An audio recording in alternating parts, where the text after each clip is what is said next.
Bonjour à tous, alors on va voir ensemble ce qui se cache derrière un indicateur macroéconomique. On va commencer, mais vous êtes habitués, par une définition et on va voir rapidement comment les traders utilisent cet indicateur.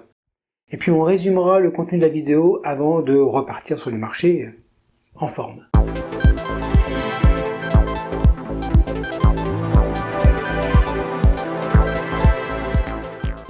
Dans cette vidéo, je vais parler de marchés financiers, de banques centrales, de taux d'intérêt, d'actifs financiers, actions, devises, matières premières, trading, etc.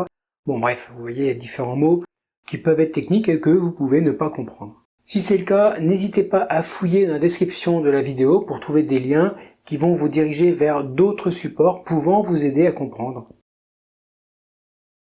Un indicateur macroéconomique, c'est une mesure statistique qui fournit des informations vraiment importantes sur la santé globale d'une économie, telles que la croissance économique, l'inflation, l'emploi, le commerce extérieur, la production industrielle et encore bien d'autres.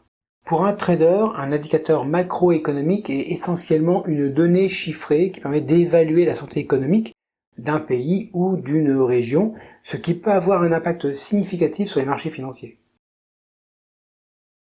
Un indicateur macroéconomique est comme une sorte de rapport de santé de l'économie d'un pays ou d'une région. Ça fournit des informations qui sont cruciales sur comment cette économie se porte, quelle est sa santé. Ces informations sont publiées régulièrement par les gouvernements, les banques centrales et les agences de statistiques.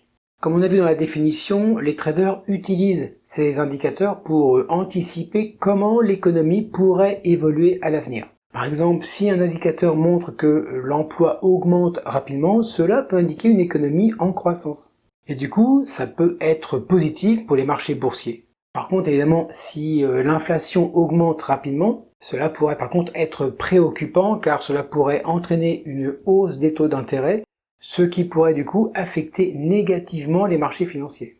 Certains indicateurs macroéconomiques sont particulièrement importants pour les traders, comme le PIB, donc le produit intérieur brut, les taux d'intérêt, très importants, l'inflation évidemment, l'emploi et les ventes au détail aussi. Les traders et investisseurs suivent de près ces indicateurs, car ils peuvent vraiment avoir un impact direct sur les mouvements des prix des actifs financiers tels que les actions, les devises et les matières premières.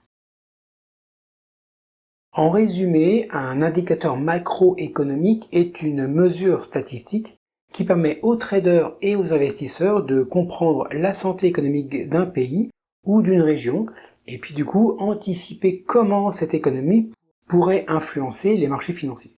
Franchement, c'est un outil qui est essentiel pour prendre des décisions éclairées en matière de trading. Surtout si vous travaillez sur les actions et dans l'investissement à moyen voire long terme. Voilà, donc j'ai survolé le sujet parce que c'est pas la peine d'aller plus en profondeur. Je ne suis pas un économiste, donc c'est pas la peine, je vais dire des bêtises. Donc la vidéo est terminée. Donc écoutez, je vais vous laisser.